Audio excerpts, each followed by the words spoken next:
সমাজ অপরাধীদের কারণে খারাপ হয় না, বরং ভালো মানুষদের নীরবতার কারণে হয়।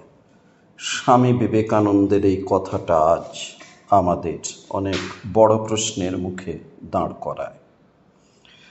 একদিন নরেন্দ্রনাথ দত্ত মানে আমাদের স্বামী বিবেকানন্দ তাঁর বাবাকে জিজ্ঞেস করেছিলেন, বাবা, আপনি আমাদের জন্য কি রেখে যাচ্ছেন? পিতা বিশ্বনাথ দত্ত বলেছিলেন, আয়নার সামনে গিয়ে দাঁড়াও, বুঝতে পারবে। এই কথার মানে কি ছিল? নিজেকে জানো, নিজের শক্তি বোঝো, নিজেকে সম্মান করো। আজকাল আমরা আয়নার সামনে দাঁড়াই, কিন্তু শুধু নিজের মুখ দেখি, নিজের ক্ষমতা, দায়িত্ব, সীমাবদ্ধতা বুঝে শ্রদ্ধা জন্মায় না।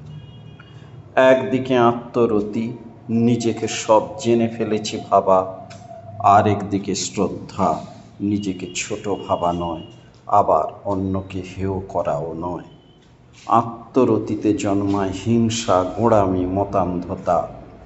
শ্রদ্ধায় জন্মায় দায়িত্ব, আত্মবিশ্বাস এবং সহনশীলতা। কঠোপনিষদের নচিকেতা প্রশ্ন করে, আমি কি সবচেয়ে খারাপ? না, আমি ফেলনা নই, আমারও মূল্য আছে। এই আত্মবিশ্বাসী শ্রদ্ধা, যেখানে নিজের প্রতি আস্থা থাকে এবং অন্যের প্রতি বিদ্বেষ থাকে না। আজ রাজনীতির ভরসা পাইয়ে দেওয়া কলা, আইন নয়, অনুগ্রহই হয়ে উঠেছে অধিকার। কিন্তু শ্রদ্ধাহীন রাজনীতি আর প্রত্যয়হীন নাগরিক একসঙ্গে গণতন্ত্রের ভিত দুর্বল করে দেয়। স্বামীজি বলতেন, পাশ্চাত্যের কাছে হাত পেতে কিছু হবে না। ভারত ফেলনা নয়, আমরা ফেলনা নই।